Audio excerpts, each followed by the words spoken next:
Hello दोस्तों, आप लोग कैसे हैं। उम्मीद करती हूँ आप लोग अच्छे होंगे। आज हमारी जो टॉपिक है अनेक शब्दों के लिए एक शब्द पे हम ये प्रश्न के माध्यम से समझने का प्रयास करेंगे कि परीक्षा में प्रश्न कैसे पूछा जाता है।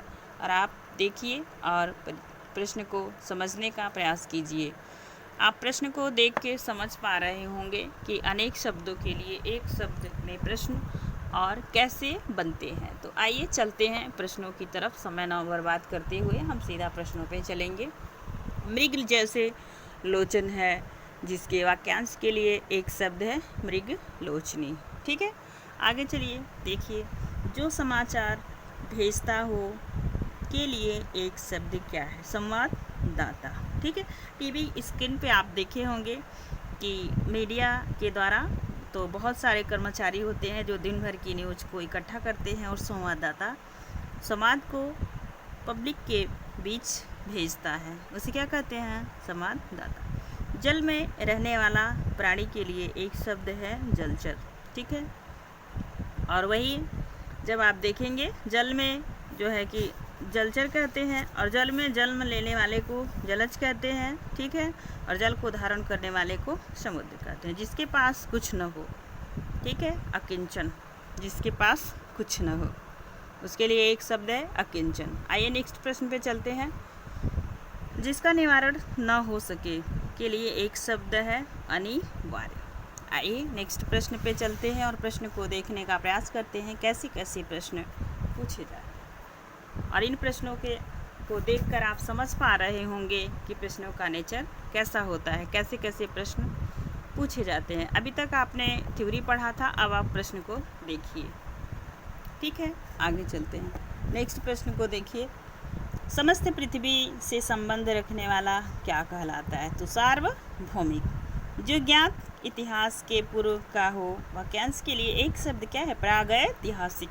वाक्य शुद्धि में पूछा जाता है, आप इस शब्द को नोट करके रखें। जो शीघ्र ही किसी बात या युक्ति को सोच ले उसे क्या कहते हैं? प्रत्युत्पन्नमति। ठीक है, प्रत्युत्पन्नमति। ठीक है, आगे चलिए।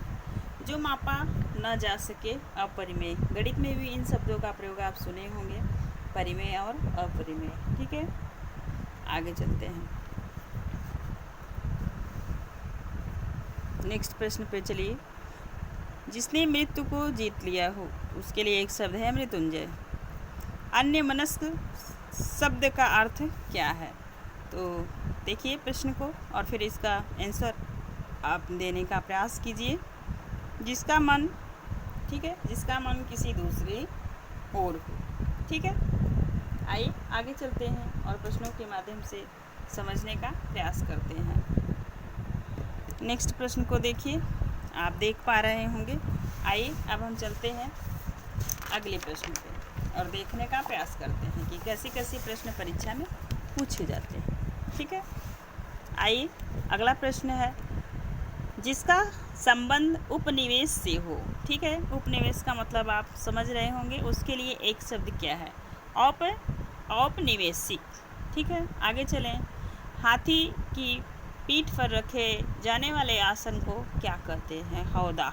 ठीक है, आइए आगे चलते हैं। घोड़े की पीठ पे रखने वाले शब्द को जीन कहते हैं। ठीक है, घोड़े, और आप देखेंगे कि जो है कि घोड़े की पीठ पर कसने की जीन को काठी तथा लोहे के जाल का प्रयोग, लोहे के जाल का बना कवच जिसे युद्ध के समय पहना जाता है उसे बख्तर कहते हैं। आप इन प्रश्नों की व्याख्या को अच्छे से पढ़ने का प्रयास कीजिएगा। आइए आगे चलते हैं। हमेशा रहने वाला एक शब्द क्या है? शाश्वत। ठीक है, आगे चलिए। और प्राण देने वाली को प्राणदा कहते हैं। पृथ्वी से संबंधित पार्थिव होता है। तो प्रश्न की व्याख्या को आप समझिए और नेक्स्ट वीडियो में मैं बिना उत्तर वाले प्रश्न को लेकर आऊँगी। अभी आपको बस मेरा इतना ही उद्देश्य था कि आप समझें कि प्रश्न का नेचर कैसा होता है और प्रश्न कैसे कैसे परीक्षा में पूछे जाते हैं, बस। ठीक है, आइए आगे चलते हैं और देखने का प्रयास करते हैं। अगला प्रश्न देखिए आप। हमेशा रहने वाला शब्द बतलाएं, तो इसका है शाश्वत। नेक्स्ट प्रश्न देखिए, छाती के बल चलने वाला के लिए एक शब्द क्या है? आप बताइए। उरग। ठीक है, आगे चलेंगे। अब वही जब भुजा के बल पे चलने वाले के लिए एक शब्द होगा तो वहाँ पे आप बताएंगे भुजंग। निष्फल ना होने वाला क्या कहलाता है? निष्फल। ठीक है, देखिए प्रश्न को आप अमोघ।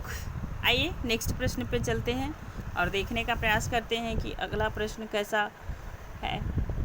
ठीक है, दूर से फेंक कर चलाया जाने वाला हथियार क्या कहलाता है? अस्त्र। दो शब्द आपको मिलेंगे, एक अस्त्र मिलेगा और एक शस्त्र मिलेगा। ये कोई भी प्रश्न आपसे ऐसा प्रश्न पूछता है कि दूर से फेंकने वाले के लिए एक शब्द बताइए, फिर आपसे पूछेंगे शस्त्र किसे कहते हैं, अस्त्र किसे कहते हैं। तो यहाँ पे आपको ध्यान रखने की ज़रूरत है। दूर से फेंककर चलाए जाने वाले हथियार अस्त्र कहलाते हैं। ठीक है, और ये इसमें आते हैं भाला, हथगोला। ठीक है, इसी तरह हथियार को आयुध कहते हैं। इस हथियार को आयुध कहते हैं। वह हथियार जो हाथ में थाम कर चलाया जाता है उसे शस्त्र कहते हैं। दोनों शब्द बहुत माइनर अंतर रखते हैं, इनको ध्यान देने की विशेष ज़रूरत है। दिन दुखियों को भोजन देने की व्यवस्था के लिए एक शब्द क्या है? सदावर्त। ठीक है, क्या है? सदावर्त। आइए आगे चलते हैं और देखने का प्रयास करेंगे अगला प्रश्न कैसा है। जिसने ऋण चुका दिया हो, वाक्यांश के लिए एक शब्द ऋण। ठीक है,